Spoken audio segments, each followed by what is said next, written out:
Okay, so I think it's about time that I finally started talking about the H5N1 bird avian flu. Now that there has been more deaths in North America, and it seems to have been getting more and more serious across Asia and Europe. Usually, whenever it comes to these sorts of things, I wait a little bit because last year, or was in 2023, there was another virus that a lot of people were thinking was going to be like COVID too, but nothing really came about it. But now, as you see with this bird flu, that has been around for a while, has now started like pick up pace, and has started to cause more and more problems. That unlike all of those past ones that seem to either get contained or fizzle out, much like a bad playthrough of Plague Inc., this one seems to be going at a decent playthrough of Plague Inc., where things are going at a pretty interesting rate, so to say. I don't want to say it's good or just say it's like, oh, it's bad. It's bad. I mean, viruses in themselves, in the way of transmitting and having a mortality rate is not a good thing. But I don't want to like come on and be like, oh, this is horrible. This is the next COVID.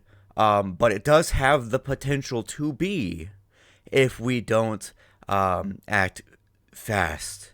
The many sources have been claiming that we're at a DEFCON 3 with this. And if you're not familiar with that term, let's say we're at like a yellow in terms of warning, right? You gotta yield, right? In terms of traffic lights. DEFCON 3 specifically means that all is normal but stay aware, right? Uh, and I think that's a pretty good, accurate statement, uh, given the deaths that have been currently happening and the rise of them. But it's nothing too crazy to where people need to start freaking out about it, right? Nothing to where there needs to be a 2 week stay indoors. Oh shit, there goes 2 more years of my life, right?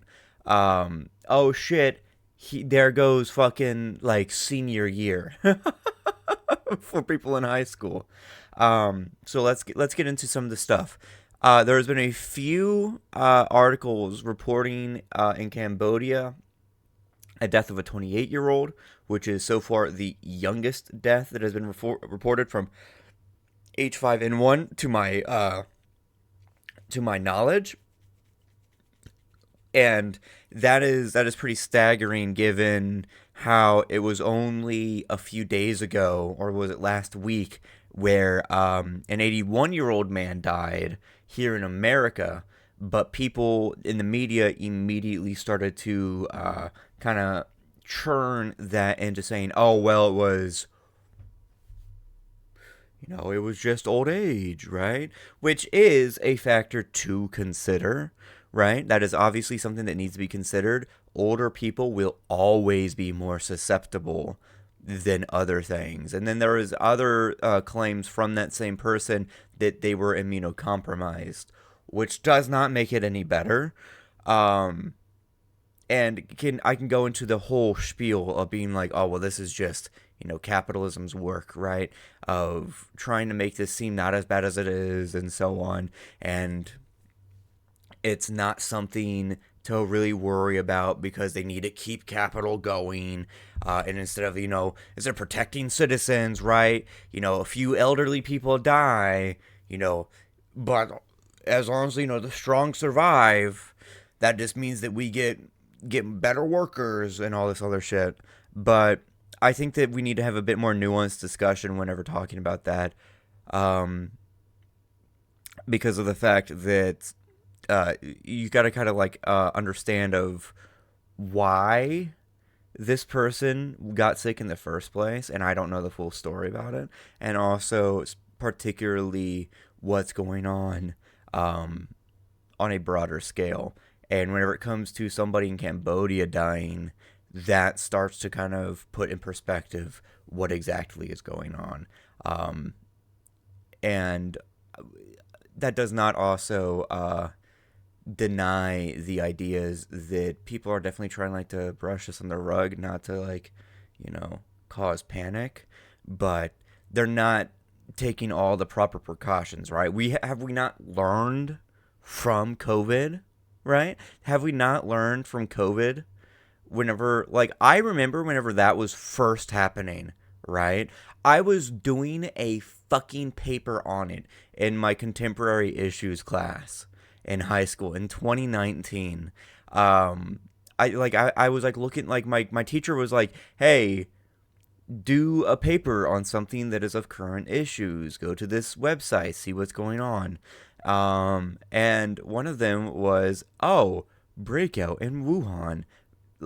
Virus has a high mortality rate. I'm like, oh shit, that sounds pretty interesting. Let's write up on this.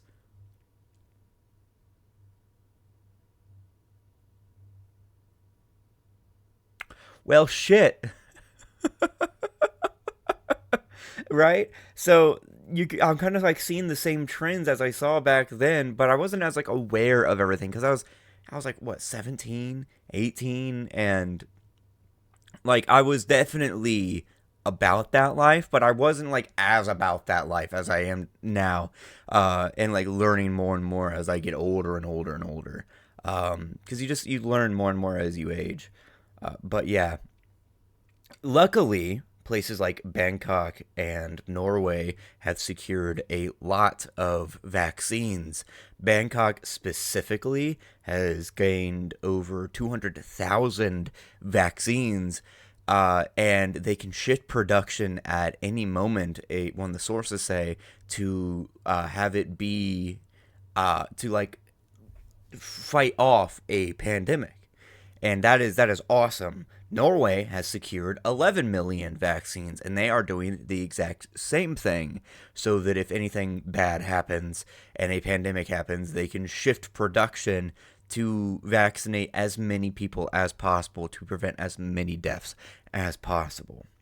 One of the other big things that has been going on with this is that another one of the big parts of the media circus is that you see a lot of China, and like people are like blaming China on it, which again, that's just how neoliberalism is working, especially North American, and having it be like, oh, we have to have China be the enemy, despite the fact that China is fucking handling this light work, right?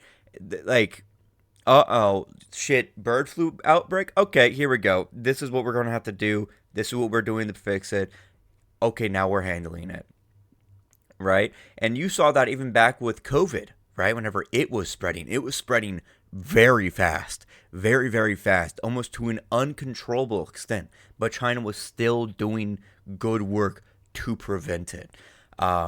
Faster work than North America had done it in a shorter amount of time, than North America. And then again, I have here my notes that the standard media circus for everything is going on.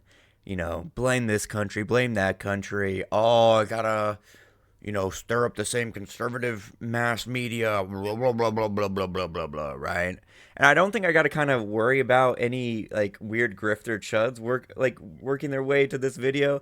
Because, like, why the fuck are you watching a video about a potential pandemic whenever you probably didn't believe in it in the first place? So hopefully, there are some better comments on this video. But yeah, like that's just those are my thoughts so far in the news that I've been reading. So yeah, stay aware out there. Again, DEFCON 3 sort of situation of where you're aware of what's going on and you are being cautious, but you're not trying to stop everyday life, right? You can still keep going. You're just gonna kind of be aware, kind of like flu season in a way. If flu season was as bad as H5N1 is, because there is a potential for it to have a very high mortality rate, given the fact it's a fucking bird flu. So, yeah, thank you all so much for watching. I have a Patreon down below if you want to support me. But yeah, stay informed, stay aware, and stay safe out there. Talk to you guys in the next one. See ya.